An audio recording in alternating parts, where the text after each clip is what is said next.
Pour la mise en place, déjà, il y a une problématique, c'est que comme on a une ambition d'avoir du béton intérieur et extérieur, se pose la problématique de l'isolation thermique. Est-ce qu'on est en capacité de le faire en BPE, puisque sur la base, on va avoir un béton très structuré, où on va voir les agrégats. On ne travaille pas en matrice, mais on veut essayer de travailler pour révéler les agrégats, donc qu'on veut locaux, bien entendu. Et puis, plus on monte, et plus on a un béton plutôt lisse, jusqu'à voir transparent. Je pense que le béton prêt à l'emploi aura tout son sens, notamment parce qu'il utilisera des matériaux locaux. Sur le projet, vous souhaitez avoir un béton qui soit apparent à l'extérieur et pareillement apparent à l'intérieur. Je vous recommanderais l'utilisation d'un système de coulage en place de béton prêt à l'emploi avec l'insertion au centre de la branche d'un complexe isolant, deux parois, une paroi en façade et une paroi en structure.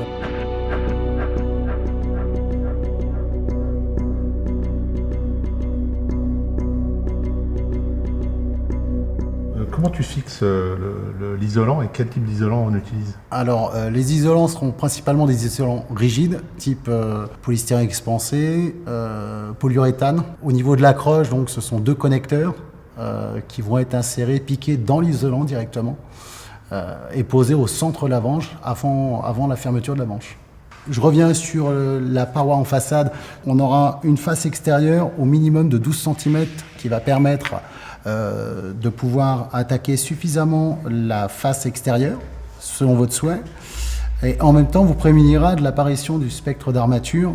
Autre avantage aussi, c'est que vous pourrez utiliser du béton autoplaçant qui, notamment sur des voiles de grande hauteur telles que je les vois là, vous permettront d'avoir une répartition homogène du béton en supprimant l'apparition de tout ce qui peut être bullage, ce qui sera particulièrement intéressant aussi pour la face intérieure, qui évitera donc des reprises. Sur la face extérieure, donc, le béton autoplaçant permettra aussi donc, de bien respecter la nuance de teinte que vous allez avoir en fonction des attaques que vous allez avoir de votre béton en façade. Pour avoir quelque chose de très rugueux, quelle est peut-être la dimension de l'agrégat qui pourrait être intéressante pour moi? Alors, le principe du double mur coulé en place, on recommande déjà des granulats qui n'excèdent pas 14 mm, de façon à ce qu'ils puissent correctement s'insérer dans une paroi de faible épaisseur, sachant que dans cette paroi, il y aura déjà une nappe de treillis. Donc, il faut vraiment utiliser des granulats de moyenne dimension, pour ne pas dire petite dimension.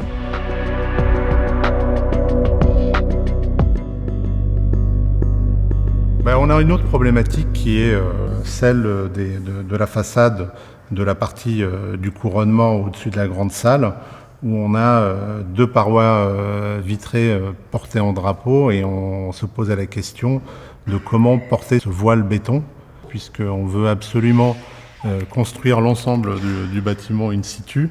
Donc se pose la question de la préfabrication, notamment de cette façade. Si on souhaite respecter une homogénéité dans la teinte des bétons, je vous inviterai à continuer sur la base d'un béton prêt à l'emploi, mais avec cette fois-ci un système de préfabrication sur le chantier. L'entreprise donc utilisera le même béton qu'elle disposera sur une table de préfabrication. Il faudra être vigilant à lui maintenir sur le chantier une place suffisante pour garantir la fabrication de panneaux suffisamment homogènes. Le bureau structure devra aussi garantir le bon dimensionnement et la bonne répartition des points d'ancrage, puisque le panneau sera levé à la grue et installé à la grue.